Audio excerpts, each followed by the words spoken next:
Welcome to Growing Your Team, a podcast designed for small business owners seeking to grow their company with the help of employees and contractors. Your time is limited, which means growing and leveraging teams is essential for business success. The Growing Your Team podcast is the place to learn tips and techniques designed to help you know when it's the right time to hire, how to select perfect fit team members, and how to maximize productivity while creating a positive work environment. Drawing from her 10-plus years of leadership and hiring experience, here is your host, Jamie Van Cuyk.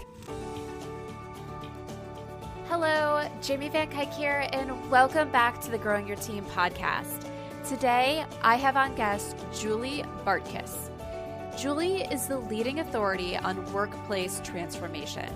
Over the past 20 years, she has helped leaders across the globe transform their workplace culture from negative and destructive to happy and productive.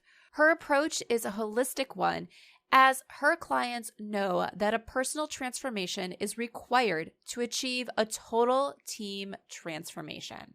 Through her hands-on research, Julie has identified over 30 staff demotivators that drain team members of their motivation and has developed the Drive method to help leaders attract the right staff to support their vision. Her total team transformation system has propelled leaders out of feeling stuck and lost to experiencing tremendous joy and attracting, interviewing, hiring, motivating, and retaining the team of their dreams. Today in this conversation, Julie and I are talking all about motivating and retaining team members. What to do when you're identifying that team members just don't seem motivated, what to do when there's problems between your team members, and even what to do before you take the moves to fire a team member because you believe they're not working out. There is so much valuable information in this episode, so let's jump right into it and hear all from Julie on how to motivate your team so they can be successful and you feel like you're getting the proper value out of the money that you are paying them. Hi, Julie. Thank you so much for joining us here on the Growing Your Team podcast.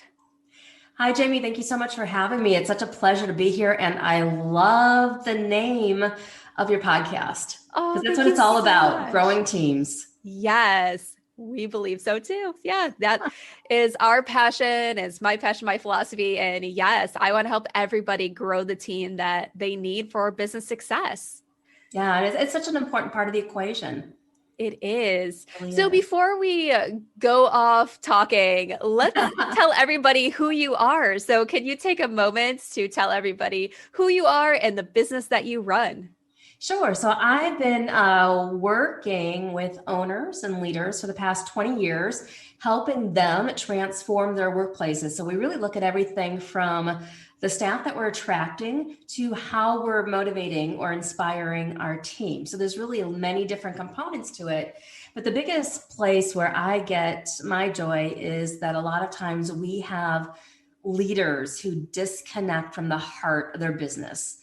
They fall out of love with what they created. And when we look at the why that happens, it's primarily because of what's going on with staff, with what's going on with their team.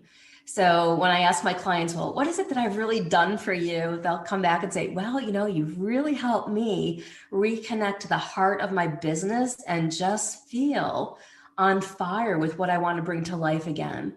And that's a really nice compliment. And that's a really nice thing to think about, because I could say, oh, well, I've been doing staff motivation for, 20 plus years, but I think it goes deeper into really impacting a leader's life in a profound way.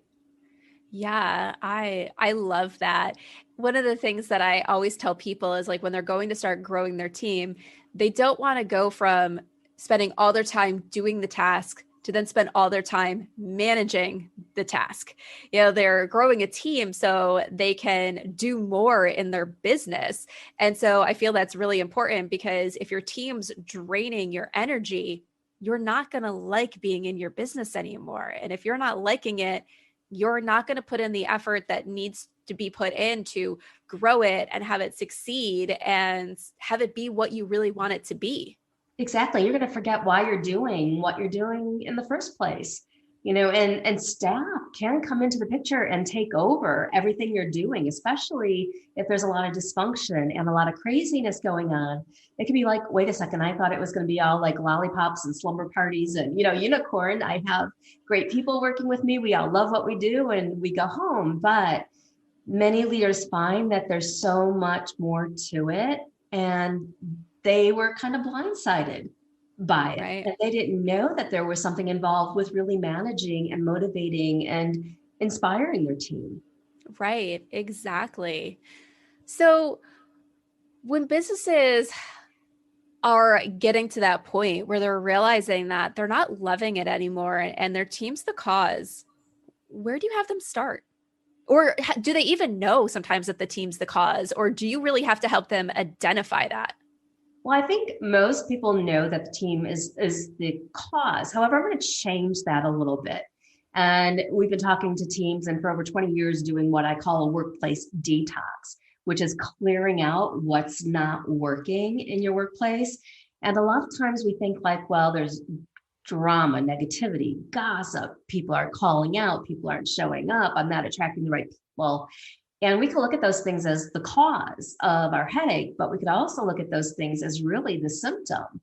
And it's got to be the symptom of something else that's going on. And that's the thing to really understand is symptomatically, well, what's really causing these things to happen? So we could say the cause is the gossip, but I tell you what, most people, and you know this from your experience in hiring and bringing the right team members on board for multiple organizations, is that that people don't apply for a job and start working in a company so that they could come and be negative and filled with drama and gossip. There's something in the workplace that is causing that. And that's the bigger picture to look at. That's the bigger question to answer is, all right, well, what's the real cause of what's going on, of what I'm experiencing? And if you could swallow that pill, as tough as it is, then you're going to get to the real thing that you need to change to really make managing your team as dreamy, which is one of my favorite words, and joyous as it can be. Yes. Oh, I love all that. Like, I agree 100%. Like, I always have to tell people, if you have a bad employee, one bad employee, you could possibly blame it on that person because, you can't control everything. But if it becomes a series, if it becomes a habit, if everyone you're hiring, if everyone you're leading is the same, where you're not liking them, they're not meeting expectations, you're classifying them as a bad team member, it's not their fault. It is something else. And typically that something else is you. It's hard to look in the mirror and say, I'm the problem, but sometimes you have to admit that you're the problem. You are the cause of the problem, because if you don't, it's never going to get fixed. So true and so wise. And if you could really look at it like, oh, I'm really responsible for everything I created. Because with your people, you either hired them, you didn't fire them, you coached them, you didn't coach them. There's something that's going on from the top down. And if you're in this, what I call a repeating pattern, where you're dealing with the same kind of employee issue, you have needy employees, or you're not attracting the right people, there's a repeating pattern, and there's only one constant variable in that, and that is the person who's doing the hiring. That's typically you as the leader. Yes. Yeah. Or the person doing the managing that creates the needy employees. I always say micromanagement is a cycle. You create needy employees and you teach them that they need to depend on you, which then makes you think that, oh my goodness, they can't do anything without me, which you then continue the cycle of you make the needy employee, they depend on you because they're afraid to do anything without you. Oh, absolutely. And I think this is one area where leaders really have to think about where they're getting their validation from. Because a lot of times we're getting our validation from people needing us to fix things for them, for people needing us to solve the problems. And we go home at the end of the day, go, woo, I solved 575 problems today. And, we really need to be thinking about, I need to be getting my validation from a different place. And that needs to be a happy, dynamic, motivated team who is on fire and inspired about the vision. Right. Yes. Yes. Okay. So we identify that we're the problem. Mm. What's next? Like what do you start doing? Because all right, not only is it hard to identify that you're the problem, and then that's that internal thing where you have to accept like, okay, I wasn't doing things exactly as I should be. Now, in order to fix it, you typically have to outwardly express to other people that you made mistakes and things aren't going well because of you. That's true. And that is a very powerful part of what we teach is that you really got to then, once you gain the awareness, because awareness is key. And a lot of leaders will walk around for years not having the awareness. I've been told over and over, Julie, come on in and fix my staff, fix them and make them better for me. And I'm like, oh, well, I can't fix them unless we start at the top, which might mean, changing some things up from what you're doing. But we have to understand what specifically we're doing that's causing a chain reaction of negative events to unfold. And in my study of teams for over 20 years, we've identified 30 or 40 things that I call staff demotivators, meaning that if they come into our workplace, they are motivated, they are excited to be a part of our team. And then a day later, or a week later, a month later, their motivation levels start plummeting. It tells me that there's a factor in the workplace that's draining them. And yeah, we have to take full responsibility for those factors being present as a leader. And if we could get really specific and say, well, what is it specifically that I'm doing that's causing this chain reaction? Then I know what I could stop doing. And that's one question that I really encourage leaders to think about is not necessarily, and I've had this conversation for many years, is Julie, what do I need to do to have a motivated team? What do I need to do so that they do their job? What do I need to do so they come into work happy? I'm like, well, you know what? I think we need to think about, well, what is it that you need to stop doing?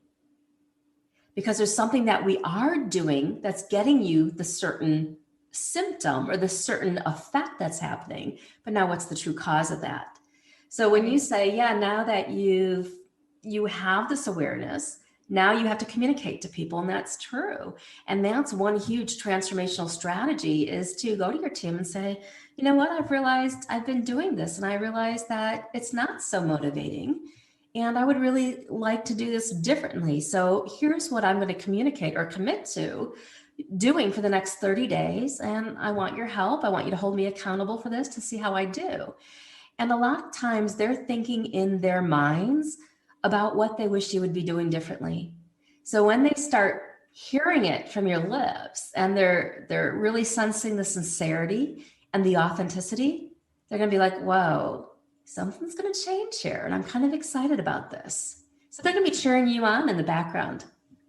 I love the way that you phrase that because I feel like one of the problems that tends to happen is when employees and staff and stuff, they're not motivated. It almost comes off like maybe even the manager's doing this thing and is realizing the cause, but almost puts it on like the employee of we have to fix what's going on, and they don't really take it on to themselves. So the way you phrase that, it's like, hey, I realized taking the ownership.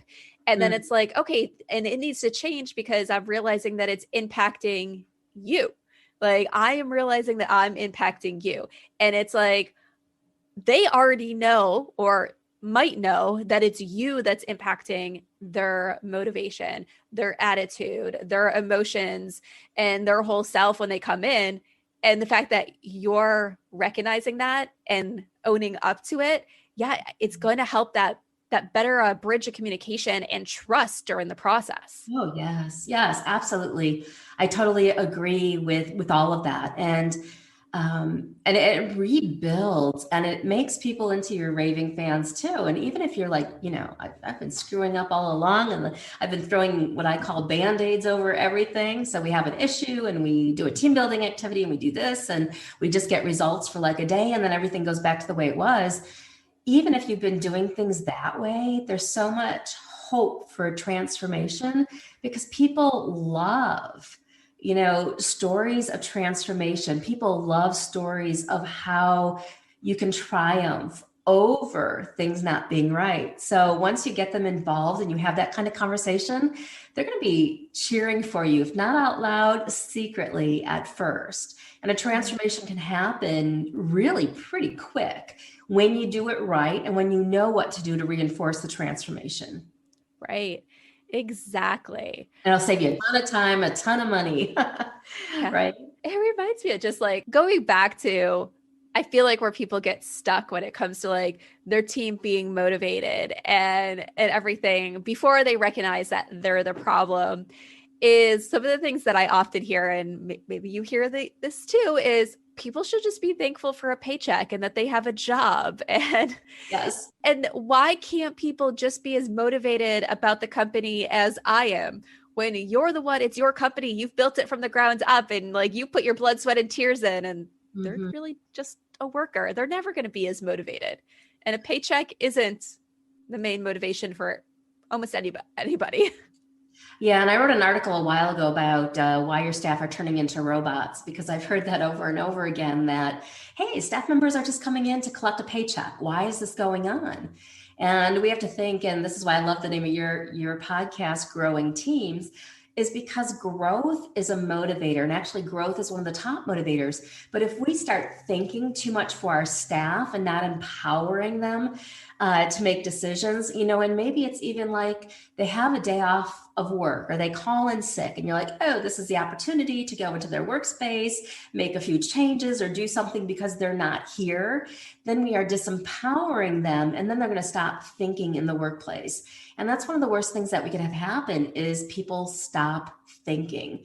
But there's a way to continuously charge them emotionally and intellectually so they keep thinking and they keep bringing their best. So we can really, as a manager, fuel that so that we do have people who think and who are empowered and who are excited about the vision. Yes, I love that. Okay. So we talked a little bit about realizing that you have a problem going on. A lot of our listeners are building that first team. So they're getting ready to make that new hire. So they haven't made the mistakes yet. Any tips for those people of how do you do it right from the start? How do you empower them? How do you motivate them? How do you create this environment where they feel like they have that a proper authority level in their role, especially when it's your first team member? So you're having to get over those delegation fears and Yes. allowing someone to do the work on your behalf. Yes, or even knowing how to delegate and all that good stuff. But even if you're looking at your first one, I want you to think about where you want your business to grow. Is it going to stop with one person, or is it going to be 5, or is it going to be 10? And I really want you to hop into that place where it's like you're not just hiring one, where you're going to be having a team of 10 working for you. And I want you to think about what would you be doing to position that person for success. And it's going to be in the dialogue that you have with the person, as well as what orientation process do you have in place. And I know sometimes if we're just one and it's going to just be one, we might not have that big of an orientation process, but we're going to have a certain kind of communication style. So start thinking about what is your vision for your business with how many people you want to work for you. What is your vision for communication? And what is your vision for how you're going to orientate these people to really learn the way that you want them to do things? And that could be culturally, that could be any kind of thing that you could possibly imagine. So if you're thinking about it, I also encourage you to make a little list and create a list of the things. If you've worked for somebody else in the past, and most of us have had at least one boss, but if you've worked for somebody, make a list of the top traits of the top best traits of somebody who you worked for, and then make a list of the worst person you ever worked for.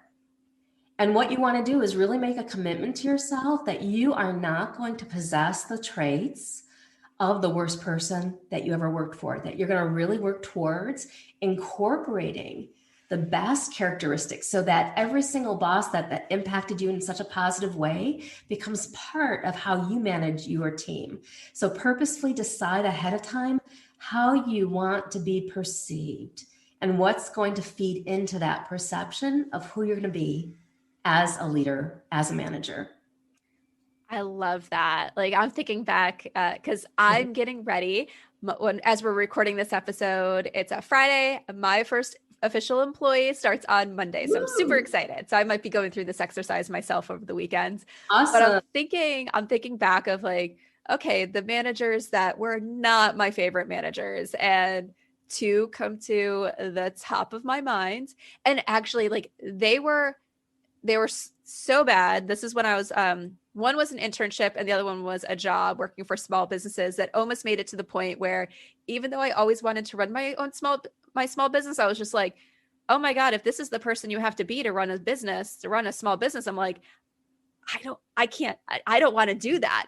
So I feel like looking back and saying, okay, why was that such a tension-filled relationship? Like what was going on there? And then make a plan to not be that person and balance it out with the managers that I loved, that really helped shape my career, helped motivate me and keep me engaged at work. Yeah. And it's so important to look at that and purposely decide, because a lot of times we just get thrown into the fire. Even if we're just hiring our first person, it's like, then things start happening. And then it's like, you start questioning yourself, like, did I make the right hiring decision? And how's this going to, flow? And if there's anything else, I really think that with employees, it's really important to over communicate, and also to, when there is a discrepancy, like when there's something that happens or comes up where it's like, oh, this didn't go as planned, really ask yourself and ask your employee, hey, this was the anticipated outcome. This is what I saw happened. Where was the gap? Where could I have coached you better? Where could I have trained you better? Where could I have communicated better? And let's close this gap and let's use this experience as a launching pad for improvement. Yes. Yes. I love that. Once again, taking the ownership of, it's not you screwed up. Why did you screw up? It was, where could I have done better to help you understand what was needed? Absolutely. And if you have a pen and paper out, I would write this down. It's not about who's right, who's wrong. It's about what works. And you're going to be tested as a leader. You're going to be tested as a manager, and your ego's going to jump like sky high saying, well, hang on a second here. I'm not wrong in this situation. And pride's going to come into there. And you've really got to put a big red X through those words and focus on what works. So write it down. It's not about who's right or who's wrong. It's about what works. And sometimes it's just really interesting to just take a step back. And I physically do this. I'll take a step back and I'll look at the situation. I'll go, isn't this interesting? We've arrived here. Now, what's the desired outcome and how do we get to that place? Yes. Yes. Love it. And I'm going to share a link in the show notes for everybody. It's to a podcast that with Nikki Rausch, and she is a sales expert. And it just like goes back to like what Julie is talking about, where it's not about being right, like that type of thing. And I think the title of the podcast was "You're Right, but Now You Lost a Client." And it was like just talking about those things, like sometimes being right isn't the end all be all. Like, so go listen to that podcast episode of Nikki's, because it really complements this, and it shows it in a different light too. So obviously we're talking about employees, and Julie's giving us a lot of great expertise around there. And you probably have maybe other resources around that too that we can talk about, but go listen to Nikki's as well. Cause sometimes you just need to hear the same thing from a different perspective. Yeah. And there are so many different parallels too, when it comes to, managing clients and managing staff.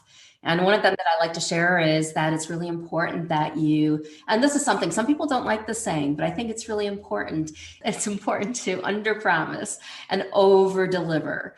So a lot of times we have managers who are walking around, leaders are saying, yep, yep, yep, I'll do that, I'll do that, yep, yep, yep. And we're like a politician on the politician trail. And then you forget what it is that you committed to by the end of the day. So have a way that you're going to be documenting your promises and your commitments. And then if people ask something of you and you really want to, overdo it, go ahead and over deliver. And that's going to leave a big impression on their mind of you, like, wow, she really went overboard on this one for me. I so appreciate that.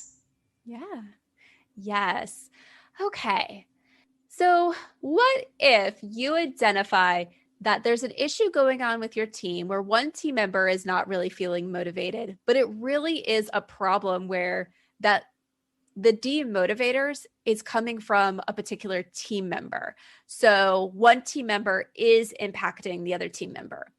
Two things there, I guess, for my question is, one, is there something that you're possibly doing, or how should you be changing your behavior so you don't have two team members like in these situations? And two, how do you work that situation where it really is the one team members kind of, they're the cause of, well, maybe not the root cause, but they're part of the cause for what this other team member is feeling?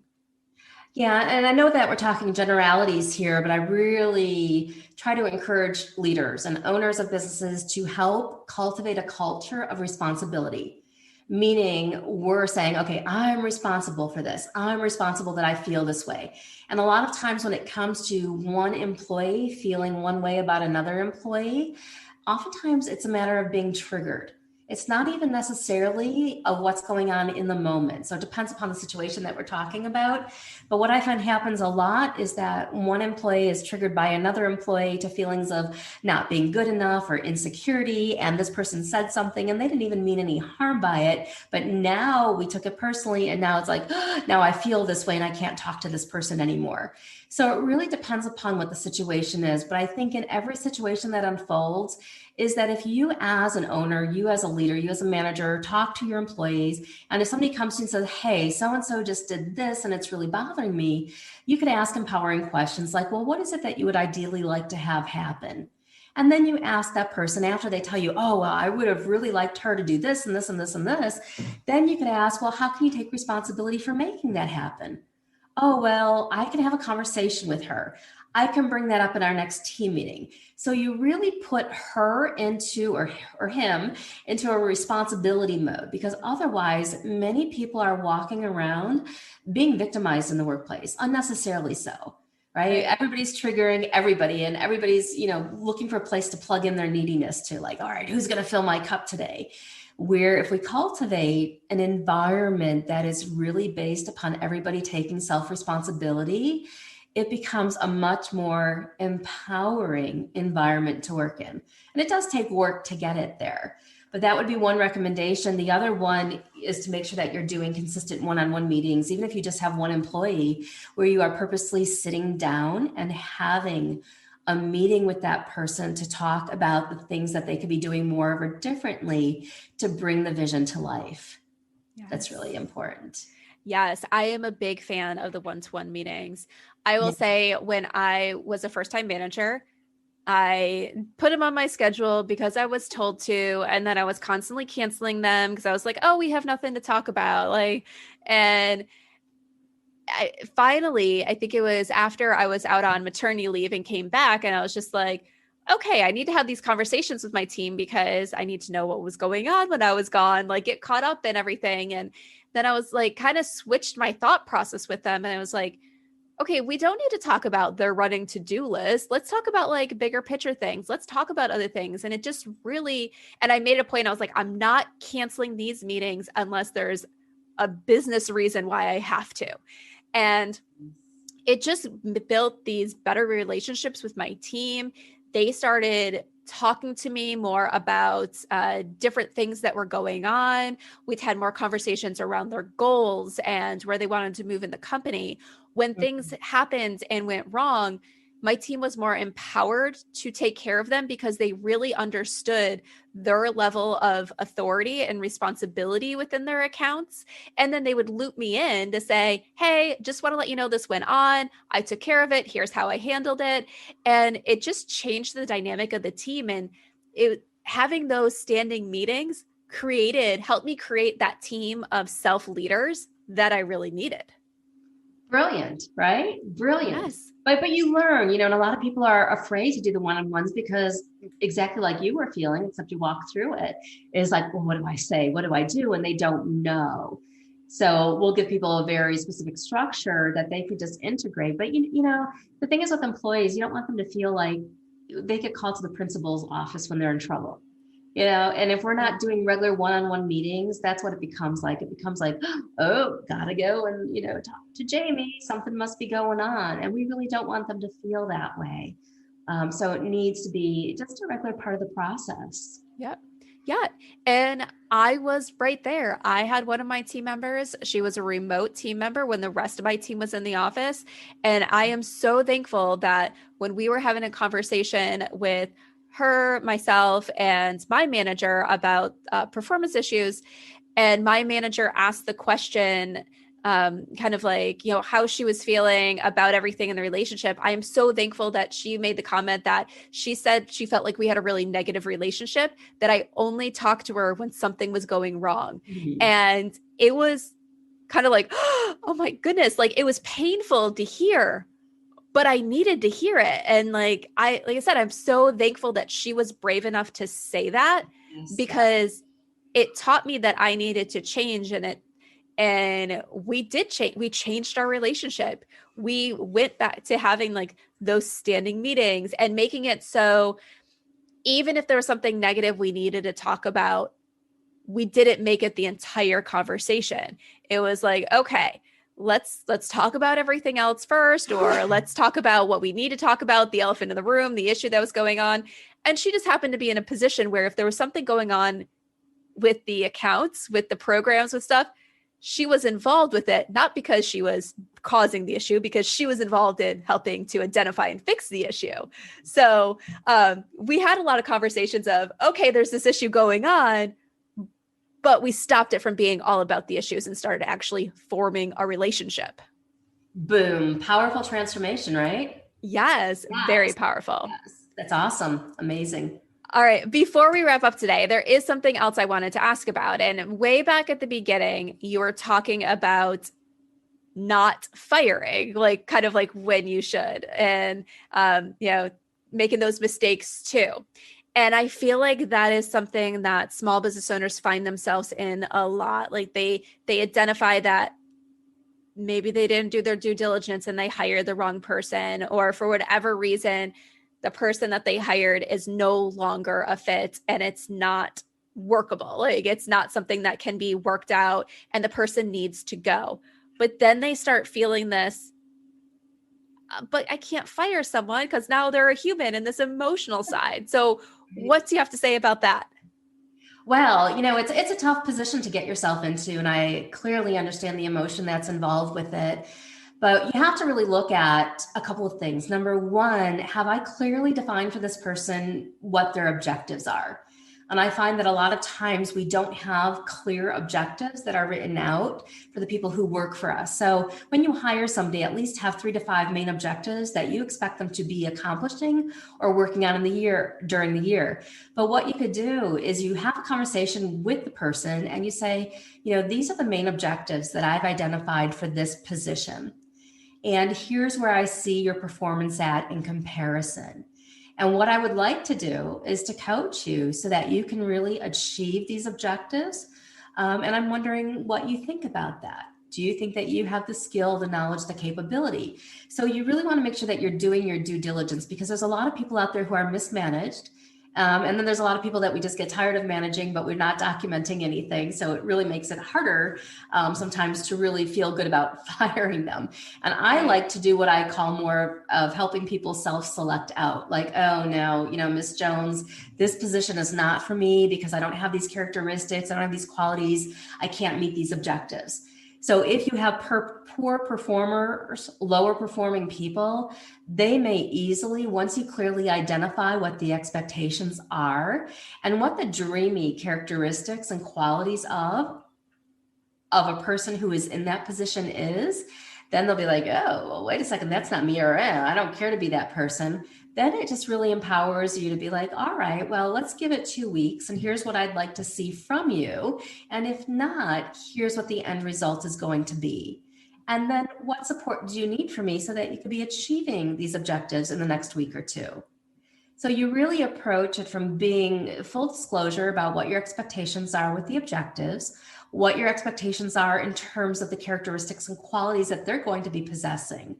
That's one way, but, and it's a different story if they're like a new person and they're different than who they said they would be in the interview process. So that would be like a different conversation to have. But if you're talking about somebody who's been with you for a while and you're just at the point where it's like, who did I hire here? And they're just not performing. Lay out the objectives, lay out the characteristics and qualities, and have a conversation and let them know that you're just wondering if they're really the right team member who can fulfill this position, but you want to give them every chance to prove themselves. And I think that's a very loving, kind way to go about it.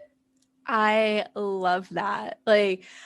Especially because the whole thing we started on today is you don't want a team that makes you hate your job, but you don't need team members that hate their job too. And sometimes no matter what you do, it is not the right job for them.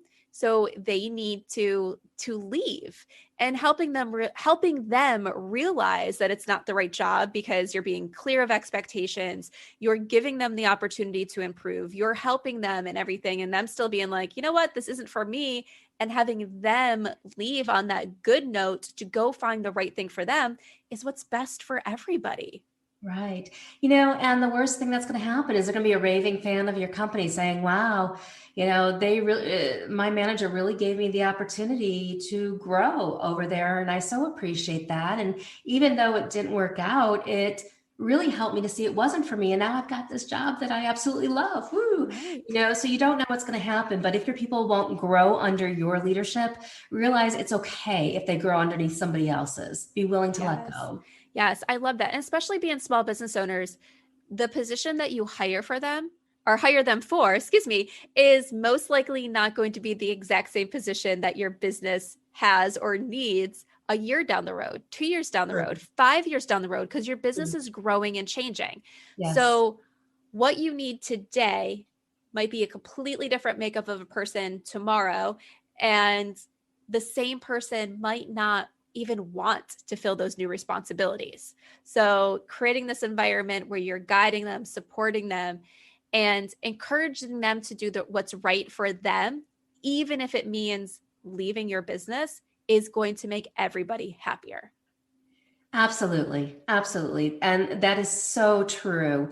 And if you get to a place where you start thinking a lot of negative thoughts about the people who are working for you, take that as a sign that it is time for a change. It is time to start managing a little bit differently, because those negative thoughts will just accumulate, and then they're going to totally disconnect you from your vision, from your passion. And chances are, if you're feeling disconnected from the heart of your business, from your vision, nobody else is going to be able to connect with it. And that is critically important to really realize, because people are buying into your vision based on emotion, whether it's a client, whether it's an employee. And if you're disconnected, they're going to be disconnected. Yes. Yep. So it's not just about loving your business. It's about loving your business so you can grow, thrive, and achieve your goals. Absolutely. Yes. All right, Julie. Well, we are coming to the end. So how can everybody get in touch with you? This went by so crazy fast. I absolutely love this topic. So thank you so much again for having me.